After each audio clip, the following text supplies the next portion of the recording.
जब आप बहुत कंसंट्रेटेड होकर किसी भी मंत्र का उच्चारण करते हैं तो उस मंत्र के उच्चारण से जो तरंग, जो साउंड वेव क्रिएट होती है, that sound wave is going to bring some alteration in your brain. हमारे मस्तिष्क के जो स्नायु तंत्र हैं उसको वह जागृत करती है. All those neuron cells get a fresh leash of energy, which means कि जब आप मंत्र जप कर रहे हैं उसमें कोई भगवान प्रसन्न होगा कि नहीं होगा, या गुरु प्रसन्न होंगे या नहीं होंगे, इससे कोई मतलब नहीं है. लेकिन मंत्र के उच्चारण से आपके मस्तिष्क में सोए हुए तंतु जागृत हो जाते हैं. और इस चीज को हमारे ऋषियों ने बहुत गहराई से शायद समझा था और इसीलिए उन्होंने अनिवार्य कर दिया था कि बच्चे को जैसे ही बोलना आ जाए तो सबसे पहला अक्षर ओम बुलवाओ, और जब थोड़ा और अधिक बोलने की क्षमता उसमें आ जाए तो उसको गायत्री मंत्र करवाओ. कई लोगों ने सोचा, आज के समय में भी कई लोग ऐसा सोचते हैं कि भाई ये तो धर्म कर्म पाखंड है, हम नहीं ऐसा करते हैं. लेकिन ऑस्ट्रेलिया में एक रिसर्च सेंटर ने ओम शब्द पर और गायत्री शब्द पर एक शोध किया था और एक्सपेरिमेंट किया, और उन्होंने पाया कि जिस समय ओम का उच्चारण किया जाता है तो it is possible that the alpha waves will begin to get created in your brain. तुम्हारे मस्तिष्क में अल्फा वेव्स जो हैं वो जागृत होने लग जाएंगी. अब अल्फा वेव्स क्या हैं? ये इस बात का संकेत है कि आपका मस्तिष्क एक्टिव हो रहा. हमारे मस्तिष्क का लगभग 94%, 94% इनएक्टिव है. 94% हम अपने मस्तिष्क का इस्तेमाल ही नहीं कर रहे. ये मस्तिष्क के सब तंतु सुप्त हैं, सो रहे हैं. और शब्द की जो ध्वनि है, जो तरंग है, जिस समय मैं ये अक्षर बोल रही हूं, इन अक्षरों के बोलने पर जो वेव आ रही है, उस वेव, उस तरंग का क्या आपके ऊपर प्रभाव नहीं आ रहा? देखो ना, कभी हंसते हो, कभी सोच में पड़ जाते हो, कभी गंभीर हो जाते हो, कभी उदास हो जाते हो, कभी हंसने लग जाते हो. तो ये शब्द की तरंग तुम्हारे मन में कैसे अलग अलग इमोशंस को जागृत करती है. किसी किसी बात को सुन के तो दिल में पीड़ा आ जाती है, किसी किसी बात को सुन के नाचने जैसा लग रहा. तो शब्द का प्रभाव जैसे आपके मन पर आता है, इसी प्रकार मंत्रों के द्वारा जो तरंगें उत्पन्न होती हैं, इन तरंगों का प्रभाव आपके मस्तिष्क में आता है. और खास करके जब आप ओम शब्द का उच्चारण करते हैं तो आपका ये जो फ्रंटल ब्रेन है, इसमें एक्टिवेशन आती है. और अगर सही तरीके से उसको विधिवत ढंग से करे तो the effect can reach all the way to your pineal gland also. These things have been doctrined, these things have been documented. और यही कारण है कि हमारे महात्माओं ने, हमारे ऋषियों ने वैदिक काल से ही मंत्र जप करने पर बड़ा जोर दिया. परंतु लोग हर चीज को अपनी सुविधा अनुसार बना लेते हैं. तो लोगों ने मंत्र जप को भी अपनी सुविधा अनुसार बना लिया कि हाथ में माला घूमती रहे और दिमाग से जो है वो अपनी वही दुनियादारी और बाजार जो है वो चलाता रहता है.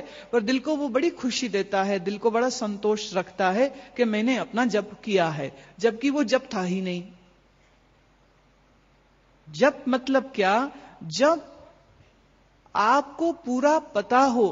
देखिए, जिस समय आप बोलते हैं तो जीभ upper surface of the mouth, lower, in the middle, touches the lips, sometimes touches the jaws.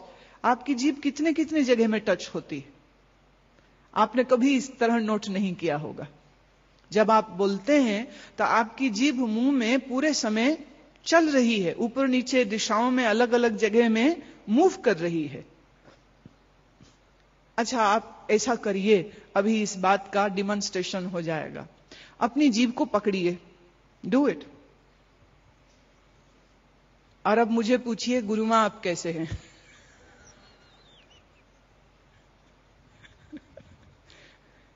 You cannot talk if you have held your tongue, because tongue has to move. जीभ को चलना पड़ेगा, शब्द का उच्चारण करने के लिए जीभ को मूव करना पड़ेगा।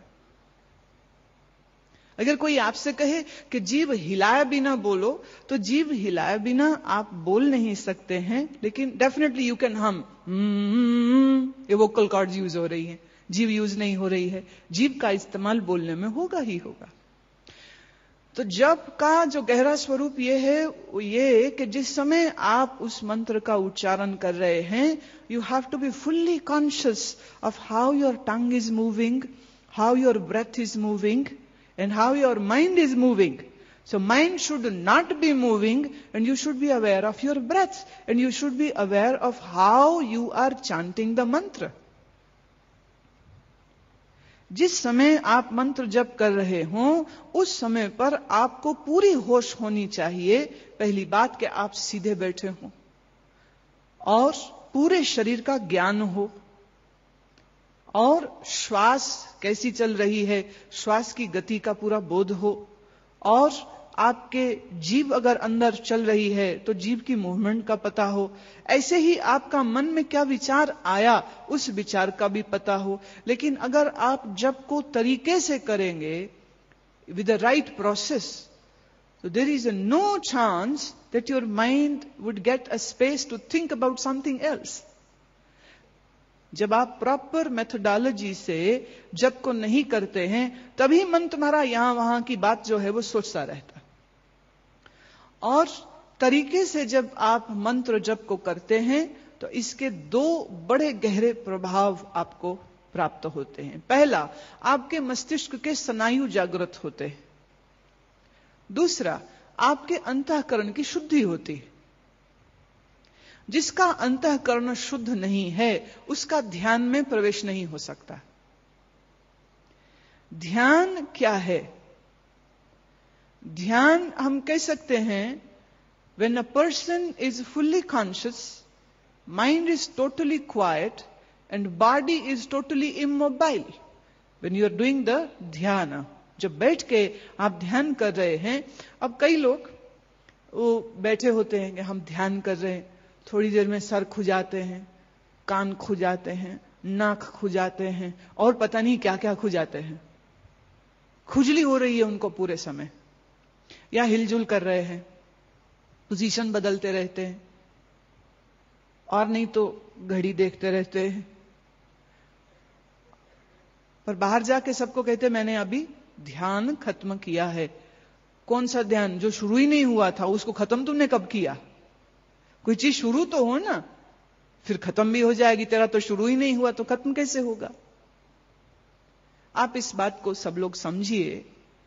जब शुरुआत है, it is a beginning, and I would say even before you begin to do your jap, you need to understand what it means to sit in a balanced way.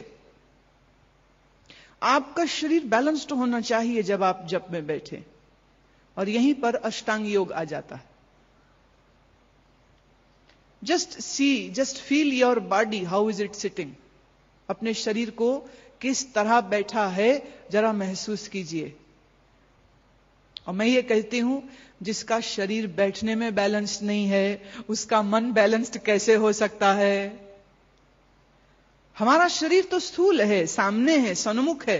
अगर यही हमारे कंट्रोल में नहीं है, अगर यही हम तरीके से अगर इसको सीधा बैठा ही नहीं सकते हैं, many people don't know how to sit straight.